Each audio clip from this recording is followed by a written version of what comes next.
We've got brand new Fox News polls this morning, and 1 year out from the 2024 primaries, we have a deep dive into which names voters want to see on the ballot. Right now, 43% of Republican primary voters chose Donald Trump as their preferred nominee. That's followed by Ron DeSantis with 28%, Nikki Haley and Mike Pence each at 7%, Texas Governor Greg Abbott and former Wyoming Congresswoman Liz Cheney each at 2%, all others getting 1% or less. Meanwhile, on the Democratic side, 53% of primary voters would like to see someone other than Joe Biden run, but 37% say they do want to see the president back on the ticket. Let's run the numbers with our Sunday Group, District Media Group President Beverly Hallberg, Axiom Strategies co-founder and CEO Jeff Rowe, former DNC Communications Director Mo Alithi, and Axios senior politics reporter Josh Kraushaar. Welcome, everybody. Good morning. Okay, so we want to put that back up, the GOP poll. There are a lot of names on there. One of them you heard from a short time ago, Tim Scott. Jeff, does it make sense for him to get in? Do you see a lane? Sure, absolutely. He should get in. He's a great voice for the Republican Party. He's been a great senator. But the reality is this is a two-person race between Donald Trump and Ron DeSantis. Mm-hmm. Nearly 75% of the voters have chosen between those two. We've not seen that from a governor or even, frankly, a senator have that kind of strength this early in a presidential primary. So the reality is this will be a very small field. A lot of people are talking about a crazy barroom brawl. I don't think so at all. I think it's going to be a small field because the money's not there. The debate stage rules will keep it very limited. You have to have a donor threshold. You have to have national polling.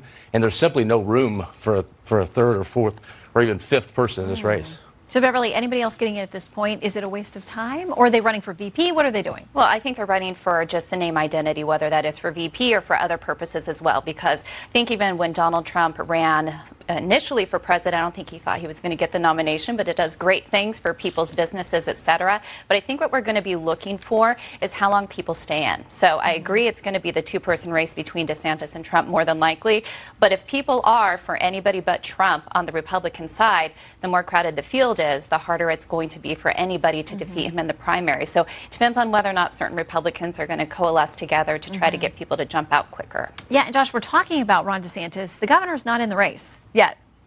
He's not in the race. And boy, that number for Donald Trump, 43% of the Republican vote, it is significant. And you underestimate, every Republican would underestimate Donald Trump at their own risk. He's quietly had a pretty good political month in terms of doing some of these retail events in South Carolina that he didn't do a whole lot during the 2020 campaign. His trip to East Palestine, Ohio, ahead of Pete Buttigieg, going to McDonald's. He's shown sort of a common touch that he had trouble with, frankly, when he was president and running for re-election. So these numbers show that Trump is still formidable within the Republican Party. And I agree with Jeff, Ron DeSantis, if he does get in, is going to be the other big elephant in the room. But boy, like Trump, you're not hearing a lot of Republicans going after Trump. They're going after DeSantis or trying to figure out where they stand in the party. And I think they do that at their own peril because Trump is still very, very popular within the Republican Party. Yeah, and it's tricky for them because when you press them on where they're different or why they're a better option, they don't want to go directly at President Trump at this point. And the poll probably shows a good reason why. Okay, another poll. We asked people, how much money do you have in your pocket versus last year? Here are the numbers. More, 12%. Good for those folks. Same, 31%. Less, 57%. And that is, I mean, a huge jump from, if you look back to February 2018, just a couple years ago, under the Trump presidency. Mo, that may be part of the reason why folks say they aren't excited for a President Biden repeat. Yeah, look, I think the economy is as good as people think it is, right? And Perception. When it comes to politics, perception really matters. The president has a really compelling argument to make about how the economy has gotten stronger under him. But people haven't felt it. And there's a simple rule in political communications. You can't go out there and tell people that they're wrong about how they feel. So even though he can and he should continue to go out there and make the case about why the economy is stronger and how it's getting better, the next part is the most important part. And this is when too many people oftentimes flub in politics.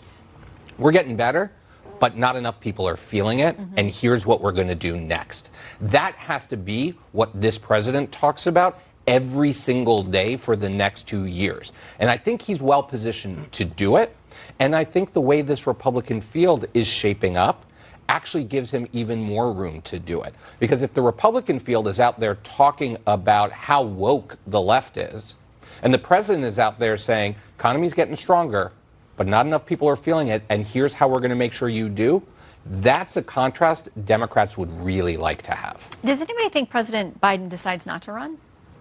No. We think it's just a matter of time. Yes. Okay, so let's put up his approval on any number of issues. This is a crowded picture, but we want to let you see. So we talked about this. I talked about this with Senator Cardin. The top four are all foreign policy. He's upside down on all of those. The numbers only get worse when you get into opioids, gun, immigration, economy, inflation. I mean, inflation, he's down by, I'm not great at math, but 35 points, I think. So, Beverly, what does he do with that? How does he turn around those perceptions? Like Mo said, perception's reality for a lot of folks when they're trying to pay their bills and put food on the table. Well, I think he's had a poor message. He'll talk about how good the economy is, but yet when people go to the grocery store, even if they can afford it, they're looking at what eggs cost, they're looking also what gas costs, and that has gone down a bit, but people are seeing those numbers in real time. And so he can say all he wants that things are great, but if people are seeing something different, it's not going to resonate. I think he would do better if he actually talked about the pain people are feeling, acknowledging that, talking about what he is trying to do to lower that. I think that would be a better message for him. So we have this potential third-party wrench. I don't know, third-party or not, but we're talking about Senator Joe Manchin. He had a radio interview this week. The Hill reports on it this way. When pressed further on whether he has definitively ruled out a bid for the presidency, Manchin responded, I don't know. I think right now you don't know who the Democrat nominee or who the Republican nominee is going to be. Manchin responded, that's fair, when radio host Hoppy Kercheval said he thinks the senator is still considering running for the presidency. So, Jeff, does he run as a Democrat? Does he run as a third-party spoiler? That sounds like he's not running for re-elect is what that sounds like, because I have a better chance of winning South Carolina than Joe Manchin does against Joe Biden. So I think they're in a pickle here with Biden. They can't get rid of him. They can't let him run. And so if it's anyone besides Trump, that's a real problem, because Trump provides the base motivation for Democrats.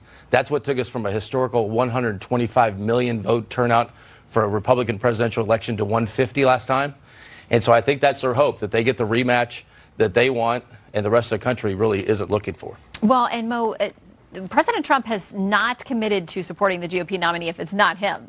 So there's also this ulcer-making scenario for the GOP that he decides to run as a third-party candidate. Yeah, look, I think there's many Republicans who sweat Donald Trump as there are Democrats who sweat Donald Trump. I think he is a walking grenade in any room of politics, right? You never know when he goes off and what it does. But I'll say this. I don't know what happens in 2024, because I think there are a lot of questions out there about what each candidate does.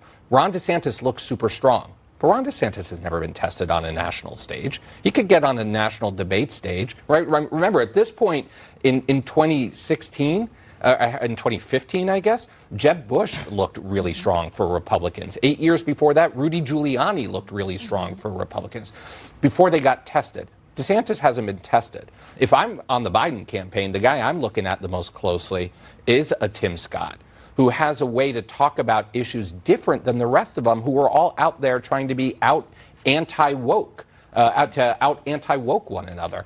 That's not what's going to resonate in a general election. So I don't know what happens. I think the president knows what he needs to do. And if he's focused on that, I think he'll get a few assists from the Republican candidates along the way.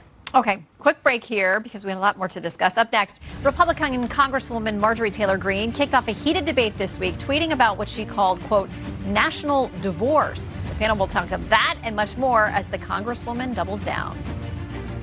This isn't ending our union. This is shrinking the federal government, which we need to stop our spending.